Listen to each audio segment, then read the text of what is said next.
Ang ibon kapag buhay pa, kumakain ito ng mga uod. Pero kapag ang ibon namatay na, kakainin naman siya ng mga uod.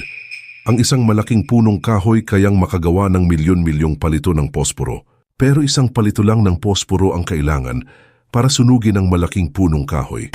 Maaring makapangyarihan ka ngayon, pero darating ang panahon na hihina ka. Laging tandaan na mas malakas ang panahon kesa sayo. Ngayon malakas ka pa, pero darating ang panahon na mawawala ka na.